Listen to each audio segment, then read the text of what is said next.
Coucou, j'espère que vous allez bien. On se retrouve aujourd'hui pour une nouvelle vidéo où je vais vous parler de mes sagas préférées. Alors c'est parti, je vous laisse avec la suite de la vidéo.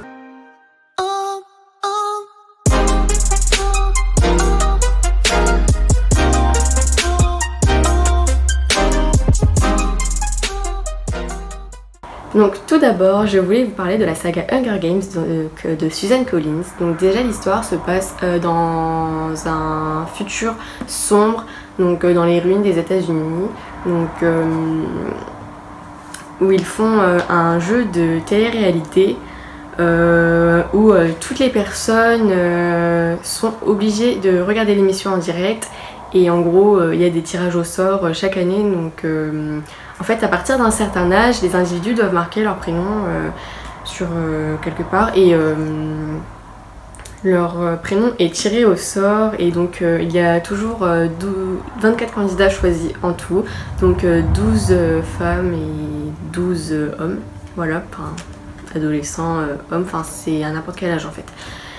Et donc, cette année-là, on suit Katniss dans ses aventures car en gros sa sœur a été tirée au sort, donc pour la première année en plus où elle avait l'âge d'être tirée au sort, et sa sœur n'a pas hésité une seconde, elle s'est tout de suite lancée et a pris sa place. Donc le but dans ce jeu est de survivre, donc le dernier à survivre est le gagnant en fait. Donc voilà, on va la suivre dans son aventure et savoir si elle survit ou non. Donc cette saga comporte 3 tomes. Et vraiment, si vous ne l'avez pas encore lu, je vous la conseille énormément. La prochaine saga dont je voulais vous parler est Divergente de Veronica Roth. Donc excusez-moi pour mon accent qui n'est pas top, mais ce n'est pas grave. Voilà, donc aux éditions Nathan. Pareil, ça c'est une saga que j'ai vraiment adorée. Elle est vraiment super géniale. Elle comporte aussi 3 tomes.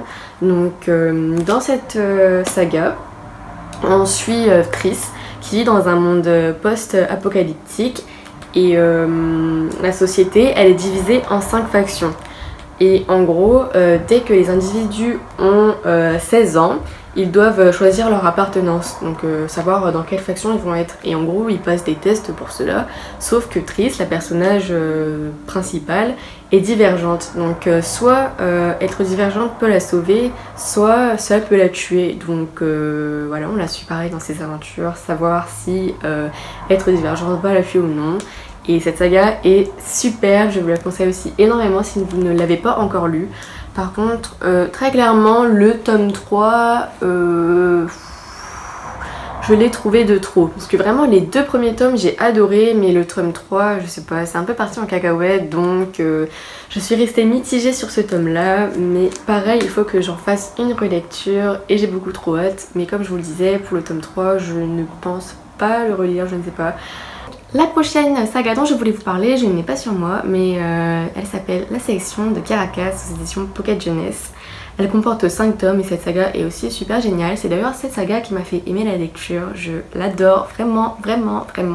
Elle est trop bien. Donc pour l'histoire, ça se passe pareil dans les ruines des États-Unis, d'où est né un royaume, donc le royaume d'Iléa. Et ils organisent un jeu de télé-réalité pareil. Donc c'est la sélection où 35 jeunes femmes sont sélectionnées pour essayer de conquérir le cœur du prince Maxon qui est l'héritier du trône. Donc dans cette aventure, on suit America Singer qui s'est lancée en fait pour faire plaisir à sa mère de base. Donc elle s'est inscrite et elle a été tirée au sort. Et sauf qu'il y a un petit problème avec ça, c'est que si elle participe à ce jeu de télé-réalité, elle va devoir quitter sa famille, elle va devoir se résoudre à abandonner son amour pour Aspen, donc un soldat de la garde du roi. Et voilà, donc on la suit dans ses aventures et c'est vraiment trop bien. Parce qu'au final, elle découvre que tous ses plans ont été bouleversés quand elle a rencontré le prince, et voilà. La prochaine saga dont je voulais vous parler est Caraval de Stéphanie Gerber. Alors déjà, aux éditions Bayard, excusez-moi. Déjà, regardez-moi cette couverture, elle est si belle, vraiment, j'adore, je suis trop fan. Ce livre est vraiment trop beau.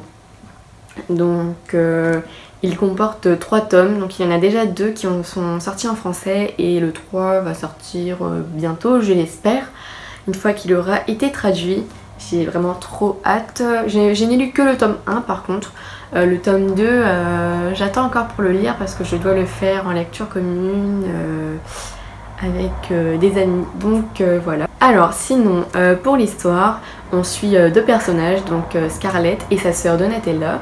Donc ces 2 personnages n'ont jamais quitté leur île natale dû au fait qu'ils vivent avec un père atroce qui joue avec la terreur, on va dire. Enfin, il est vraiment vraiment horrible.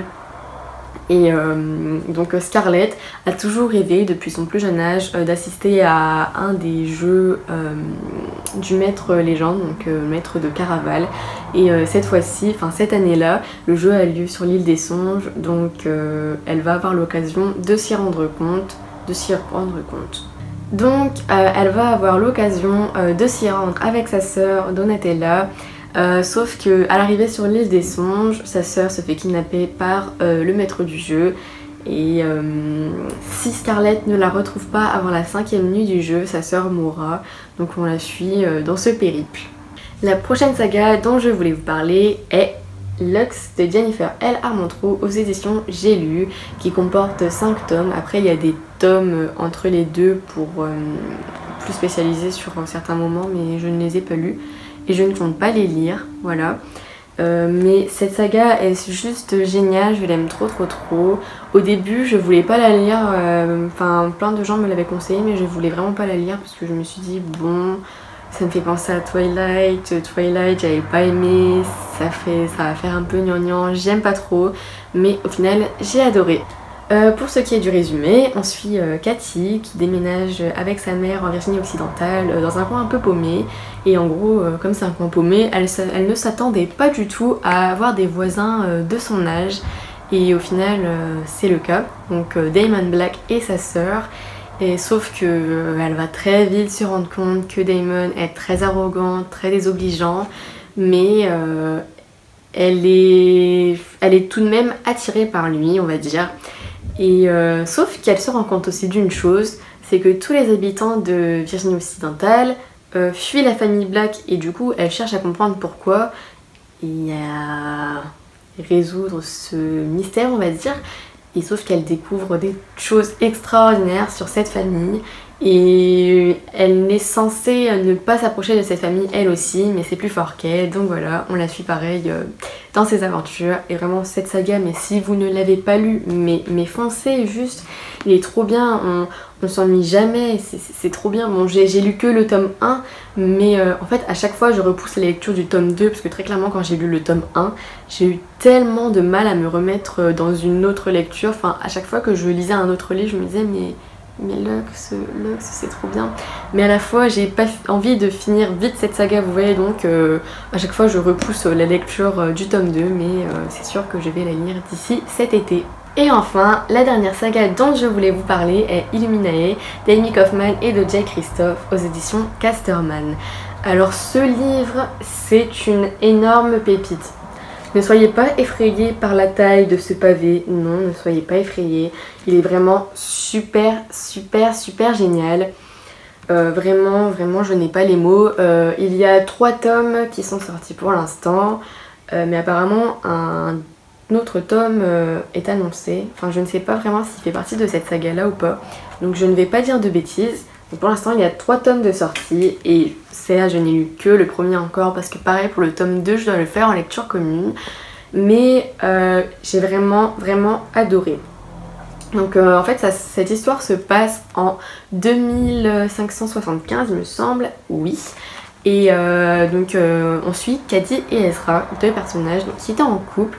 Et en fait, ils se sont séparés.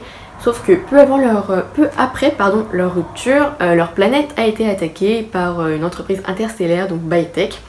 Donc tous les habitants sont obligés de fuir et ils embarquent donc sur 3 vaisseaux différents. Donc il y a le Kerenza, l'Alexander et le Copernicus. Donc Ezra se retrouve sur l'Alexander et Cady sur Kerenza. Mais elle est persuadée pardon, que les autorités leur cachent des choses. Donc elle va chercher à savoir ce qu'ils se trament derrière leur dos et pirate donc le réseau informatique. Pardon, j'ai jeté un petit coup d'œil rapidement. Et sauf qu'elle découvre énormément de choses. Et en plus de ça, Aidan, l'intelligence artificielle qui est censée tous les protéger, prend possession plutôt du vaisseau et se met à agir très bizarrement. Donc voilà, on les suit pareil dans leur aventure, vraiment super génial. Ce livre, c'est vraiment une pépite. Pour la petite information, je vais essayer de vous montrer quelques pages. Alors attendez. Par exemple, je vous montre ça. Je ne sais pas si vous voyez bien, mais c'est sous forme de dossier en fait. Donc voilà, on n'a pas de chapitre ou quoi, vraiment, c'est sous forme de dossier avec des mots censurisés. Des passages qui sont barrés, qu'ils ont mis au noir, on a des conversations, des mails, on a des images comme ça avec des photos, on a aussi des dessins avec des écritures, des calligrammes, organigrammes, je ne sais plus, je me trompe toujours là-dessus. On a aussi des pages noires comme ça par exemple. Enfin en fait ce livre est vraiment, voilà, j'ai trouvé ce que je vais vous montrer. On a des choses comme ça, vous voyez. Donc vraiment, c'est vraiment un livre super interactif et c'est pour ça qu'on s'ennuie jamais. Parce que vraiment en fait c'est interactif tout au long de l'histoire, tout au long du roman, c'est un dossier. Et c'est ça que j'ai beaucoup apprécié. Donc voilà. Après, il faut savoir que quand vous n'avez jamais lu de livre comme ça, moi je sais qu'au début ça m'a fait vraiment hyper bizarre de ne pas avoir de chapitre, de ne pas avoir un livre vraiment formé comme un livre, mais sous forme de dossier. Et au final, c'est beaucoup plus interactif, on est beaucoup plus plongé dans l'histoire et on a l'impression de vivre l'histoire avec les personnages. Donc vraiment, si vous n'avez pas lu cette saga, je vous la conseille énormément, elle est super géniale. Voilà, c'était tout pour cette vidéo, j'espère que cette vidéo vous aura plu. Je vais vous laisser tous les liens en barre d'infos de tous les livres que j'ai mentionnés, ne vous en faites pas. Donc j'ai vraiment essayé de sélectionner mes sagas vraiment préférées pour pas que la vidéo dure 30 ans, voilà, sinon ça aurait été une vidéo à rallonge. Là j'essaye de faire vraiment le plus concret et le plus direct possible. Donc j'espère que cette vidéo vous aura plu. N'hésitez pas à laisser un petit commentaire, à laisser un petit pouce bleu et à vous abonner et activer la cloche si ce n'est pas encore fait. Et si vous voulez me retrouver sur les réseaux sociaux, c'est pareil, tout est en barre d'infos. Et sur ce, je vous fais des bisous et je vous dis à bientôt.